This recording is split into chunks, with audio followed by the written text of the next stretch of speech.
Hello बच्चों, कैसे हैं आप लोग।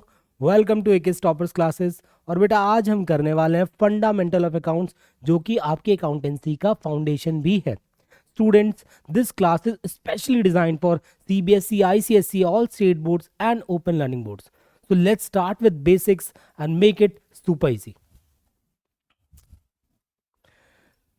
आपका पहला टॉपिक है डेफिनेशन ऑफ पार्टनरशिप। बेटा पार्टनरशिप को डिफाइन करता है सेक्शन 4 ऑफ पार्टनरशिप एक्ट 1932। ये बताता है जब दो या दो से ज्यादा लोग मिलकर किसी बिजनेस को फॉर्म करते हैं और एग्री करते हैं प्रॉफिट शेयर करने के लिए। सबसे इंपॉर्टेंट बात, यहाँ पर सब मिलकर भी किसी बिजनेस पे डिसीजन ले सकते हैं और कोई एक पर्सन सबके बिहाफ पे भी डिसीजन ले सकता है, जिसको बोलते हैं बेटा one of them act for all. एक बार इसको रीड करेंगे। कहता है according to section 4 of the Indian partnership act 1932, partnership is the relation between persons who have agreed to share the profits of a business carried on by all।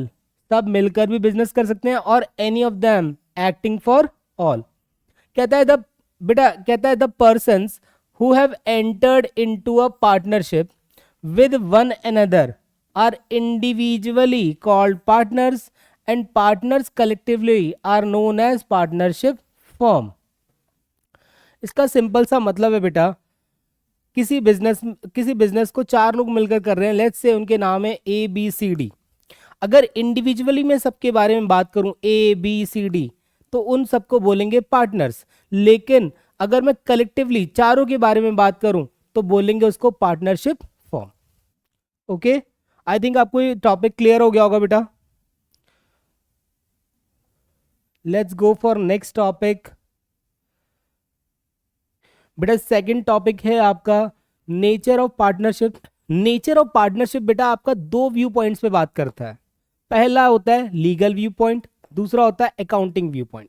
Legal view point बताता है कि partners and partnership firm are not separate from each other. दोनों एक दूसरे से अलग अलग नहीं है, अलग अलग नहीं है। इट मींस बिजनेस किसी भी तरह की लाइबिलिटी लेता है तो उसके लिए पार्टनर पर्सनली लाइबल होगा। कहने का मतलब है, अगर कोई बिजनेस फॉर्म 10 लाख रुपए की लाइबिलिटी लेती है और बिजनेस फॉर्म की एसेट से केवल 6 लाख ही हम पे कर पा रहे हैं, सेट ऑफ कर पा रहे हैं, तो पार्टनर्स अपनी पॉकेट से बाकी के 4 लाख पे करेगा। मतलब अपनी पर्सनल एसेट बेच के भी उसको पे करना पड़ सकता है। पॉइंट क्लियर है बेटा। इट मींस लाइबिलिटी यहां पर कैसी है बेटा, अनलिमिटेड है। ठीक है, अनलिमिटेड लाइबिलिटी होगी। एक बार इसको रीड करो। Partners is not separate legal entity, which means the business and the partners are considered the same in the eyes of law.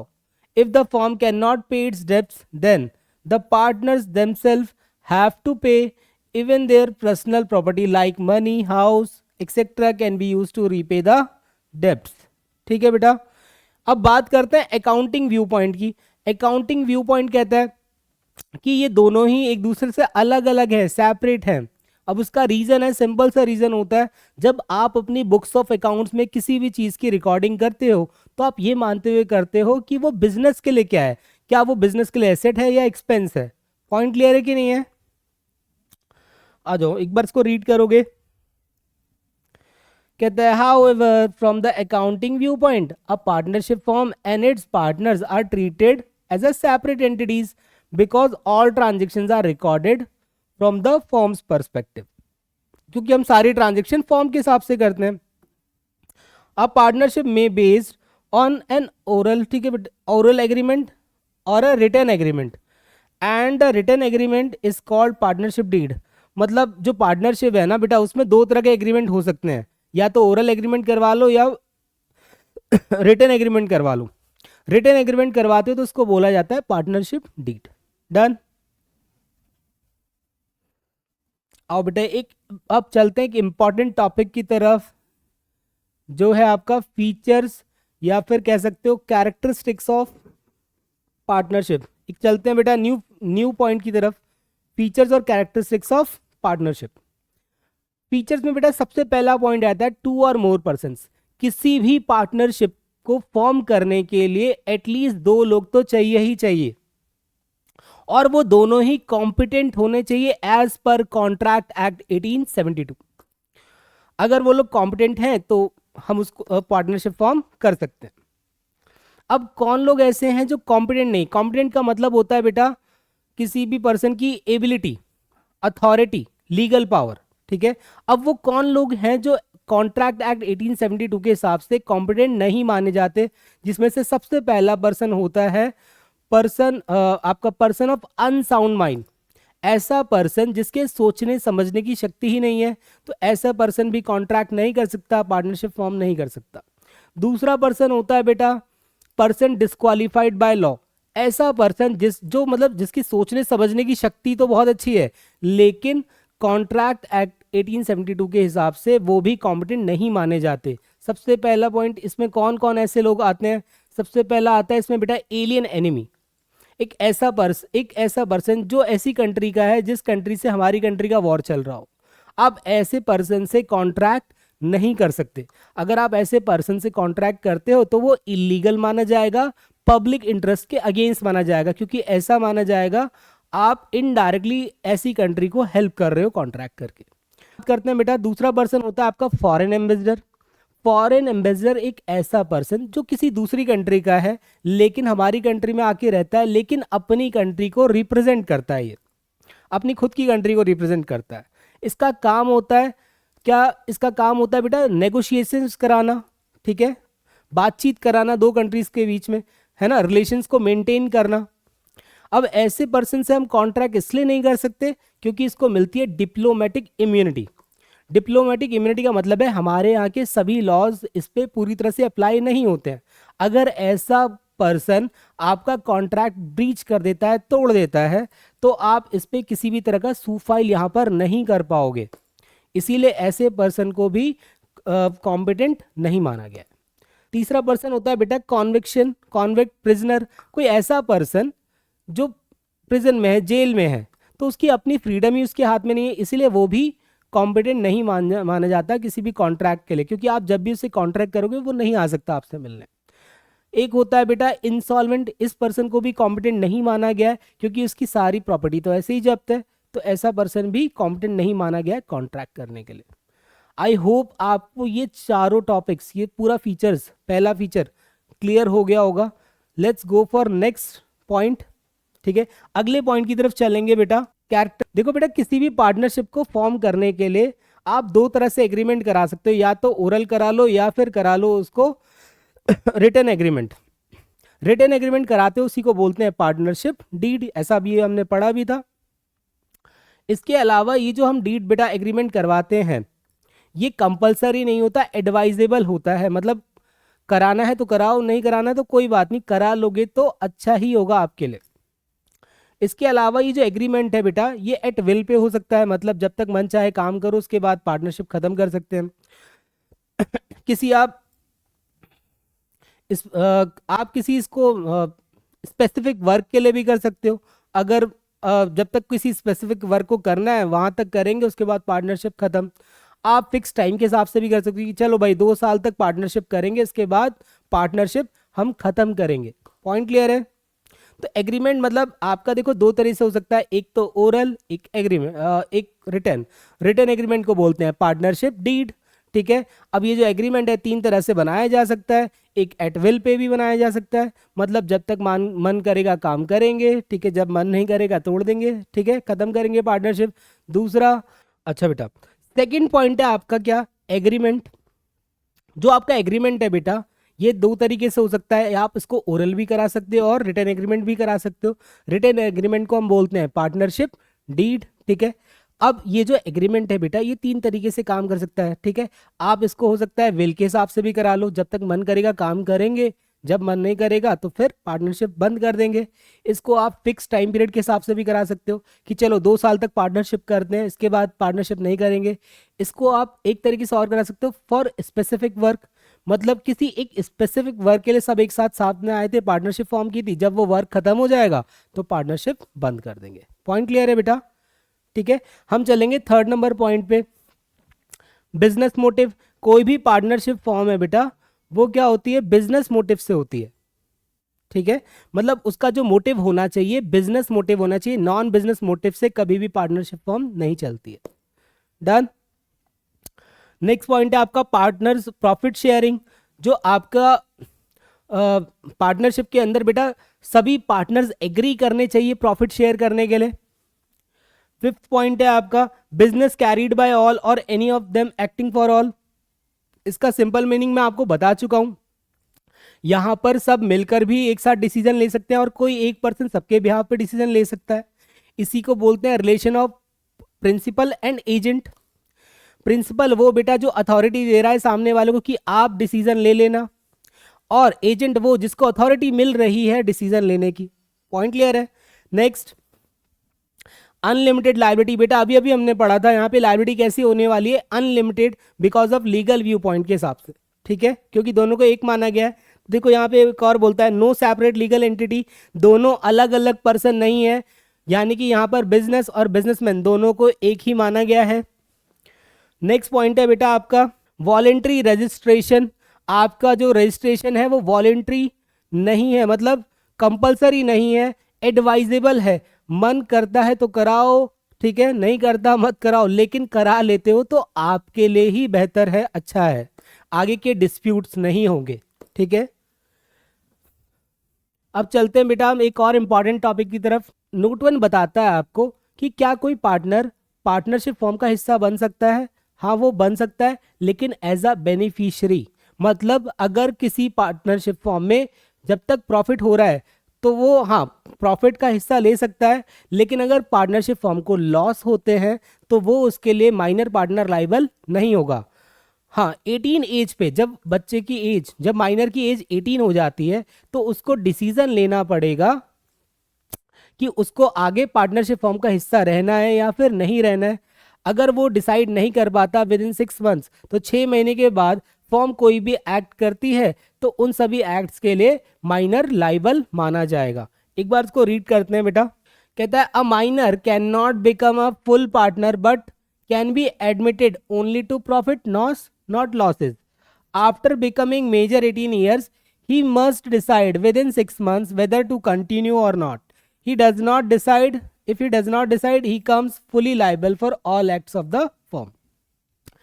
अब बेटा नोट 2 बात करता है किसके बारे में, ये बात करता है मैक्सिमम नंबर ऑफ पार्टनर के बारे में। तो बेटा पार्टनरशिप एक्ट 1932 कभी भी मैक्सिमम नंबर ऑफ पार्टनर्स के बारे में बात नहीं करता, तो इसका जिम्मा लेता है कौन, कंपनीज एक्ट 2013 का सेक्शन 464। ये गवर्नमेंट को एम्पावर करता है कि आप बता दो कि कितने मैक्सिमम नंबर ऑफ पार्टनर्स होने चाहिए। तो बेटा लॉ के हिसाब से 50 मेंबर्स हो सकते हैं एक पार्टनरशिप फॉर्म में। अगर किसी भी पार्टनरशिप फॉर्म में 50 से ज़्यादा पार्टनर्स हो जाते हैं तो वो फॉर्म इलीगल मानी जाती है। उसको तुरंत क्या करना चाहिए, कंपनीज एक्ट 2013 में रजिस्ट्रेशन करा लेना चाहिए एज अ कंपनी। डन, ठीक है। एक बार इसको रीड करेंगे। कहता है Indian partnership act 1932 does not specify the maximum number of partners, however the companies act 2013 Section 464 empowers the government to prescribe the limit. As per rules, a partnership firm can have a maximum of 50 partners. ठीक है, if the number of partners exceeds 50, the firm becomes illegal and must be registered as a company. Done. यहाँ तक कोई दिक्कत? Done बेटा। I hope बेटा आपको ये वाला टॉपिक भी बहुत अच्छे से क्लियर हुआ होगा। अब बात करते हैं राइट्स ऑफ पार्टनर्स के बारे में कि पार्टनर्स के क्या क्या राइट्स होते हैं। पहला ही राइट क्या है बेटा, right to participate in management. हर पार्टनर का राइट है कि वो मैनेजमेंट में बिजनेस को रन करने में हिस्सा ले सकता है, एम्प्लॉयज को सुपरवाइज कर सकता है। ये सारी चीजें एक पार्टनर का राइट है। पॉइंट क्लियर है। नेक्स्ट पॉइंट है बेटा राइट टू कंसल्ट। हर पार्टनर के पास राइट है कि वो एक दूसरे से किसी भी चीज को लेकर कंसल्ट कर सकते हैं, किसी बिजनेस डिसीजन को लेकर कंसल्ट कर सकते हैं। तीसरा राइट टू इंस्पेक्ट बुक्स। हर पार्टनर का राइट है बेटा कि वो बुक्स को जाकर चेक कर सकता है कि आज की डेट में एसेट्स कितनी है, लायबिलिटीज कितनी है, ठीक है, कितना प्रॉफिट हो रहा है, कितना लॉस हो रहा है, कोई भी उसको इस चीज के लिए मना नहीं कर सकता। नेक्स्ट है राइट टू शेयर प्रॉफिट्स। हर पार्टनर का राइट है कि वो प्रॉफिट को क्या करे, शेयर करे। Right to interest on loan. अगर किसी पार्टनर ने फर्म को बेटा लोन दिया है तो उस लोन पे उसको इंटरेस्ट मिलना चाहिए, उसका राइट है। अब रेट कुछ भी हो सकता है जो आपने डीड में लिखा हो। अगर आपने डीड में रेट नहीं लिखा है तो उसको वहां पे पार्टनरशिप एक्ट 1932 अप्लाई होता है, जिसकी वजह से उसको केवल 6% का रेट मिलता है, लेकिन रेट मिलता है। 6 पॉइंट है बेटा आपका डिसीजन मेकिंग राइट। हर पार्टनर का राइट है बेटा कि वो बिजनेस के इंपॉर्टेंट मैटर्स पे डिसीजन ले सकता है। जैसे किसी नए पार्टनर की एंट्री होनी हो, एडमिशन कराना हो, तो उस पर राइट है उसके पास कि वो चाहे तो पार्टनर की एंट्री करा भी सकता है और चाहे तो वो रिफ्यूज भी कर सकता है। इसके अलावा वोटिंग राइट्स है उसके पास किसी बिजनेस मैटर को लेकर, तो वो सारे वो डिसीजन ले सकता है। नेक्स्ट पॉइंट पे बात करते हैं बेटा राइट टू रिफ्यूज। हर पार्टनर का राइट है कि वो रिफ्यूज कर सके किसी नए पार्टनर की एंट्री पे। लेट्स से मान लेते हैं 4 पार्टनर है ए बी सी डी, ई आ रहा है जिसमें से ए को पता है कि ई जो है वो मतलब ठीक पर्सन नहीं है, तो ए के पास पूरा राइट है, वो बोल सकता है कि भाई मैं नहीं चाहता कि ई एडमिट हो। अगर एक भी पार्टनर ने मना कर दिया तो बेटा नए पार्टनर की एडमिट एंट्री बहुत ही ज़्यादा मुश्किल हो जाती है। पॉइंट क्लियर है। लास्ट पॉइंट है बेटा राइट टू रिटायर। हर पार्टनर का राइट है कि वो रिटायर हो सकता है, लेकिन रिटायर होने से पहले उसको नोटिस देना पड़ेगा। डन बेटा। अब बात करते हैं नेक्स्ट टॉपिक के बारे में जो कि है पार्टनरशिप डीड। पार्टनरशिप डीड बेटा क्या है, एक रिटन एग्रीमेंट है जिसके अंदर कुछ बातें लिखी होती हैं, वही हमें देखनी है यहाँ पे। देखो क्या क्या बातें होती हैं डीड के अंदर। डिस्क्रिप्शन ऑफ पार्टनर्स, पार्टनर्स के बारे में डिटेल, कौन पार्टनर है, ठीक है। Description of form name and type of form, ठीक है, फॉर्म का नाम क्या है, फॉर्म किस टाइप की है, क्या काम करती है firm, principal place of business, क्या एड्रेस है, ठीक है। ड्यूरेशन ऑफ पार्टनरशिप, कितने टाइम फॉर्म चलेगी, कैपिटल किसने कितना लगाया हुआ है, ये सारी बातें फॉर्म के अंदर आती है। इसके अलावा किस पार्टनर को कितना इंटरेस्ट ऑन कैपिटल दिया जाएगा, कितना इंटरेस्ट ऑन ड्राइंग चार्ज किया जाएगा अगर पार्टनर पर्सनल यूज के लिए कोई पैसा विड्रॉ करता है, प्रॉफिट शेयरिंग रेशियो क्या होगा, वो कुछ भी हो सकता है 1:1, 2:1, ठीक है, 2:2, ठीक है, 2:3। इंटरेस्ट ऑन लोन, किसी पार्टनर ने अगर लोन दिया है तो उसको कितना इंटरेस्ट पे करेगी firm. Remuneration to partners, partners को रेम्यूनरेशन क्या क्या मिलेगा, सैलरी कितनी मिलेगी, कमीशन कितना मिलेगा। Right and duties of partner, ये भी इसके अंदर लिखी रहती हैं डीड के अंदर। डेथ ऑफ पार्टनर होने के बाद अगर किसी पार्टनर की डेथ हो जाती है तो फॉर्म आगे कंटिन्यू होगी या नहीं होगी, ये भी बात इसमें डीड में लिखी जा सकती है। बेटा लास्ट पॉइंट है आपका dispute resolution method. Dispute resolution method क्या कहता है बेटा, इसमें मतलब अगर पार्टनर्स के बीच किसी तरह का डिस्प्यूट हो जाता है, उसको सुधारने के 2 तरीके, डिस्प्यूट खत्म करने के 2 तरीके होते हैं। पहला म्यूचुअल डिस्कशन, आपस में बैठ के बातचीत कर लेना और डिस्प्यूट को रिजॉल्व कर लेना। दूसरा बेटा अगर आपस में बैठकर डिसॉल्व नहीं हो पाते हैं डिस्प्यूट्स, तो हम क्या करते हैं, आर्बिट्रेशन मेथड यूज करते हैं। इसका मतलब है यहाँ पर हम किसी लॉयर को अपॉइंट करते हैं या किसी प्रोफेशनल को अपॉइंट करते हैं, वो हमारी बातचीत कराता है और उस डिस्प्यूट को रिजॉल्व कराता है। पॉइंट क्लियर है। इसके अलावा बेटा इसमें लिखी होती है बातें, सिग्नेचर्स होते हैं, ठीक है, पार्टनर्स के वो विटनेस दिखाए जाते हैं। बेटा आज का लास्ट टॉपिक है ये, in the absence of partnership did the provision of partnership act 1932।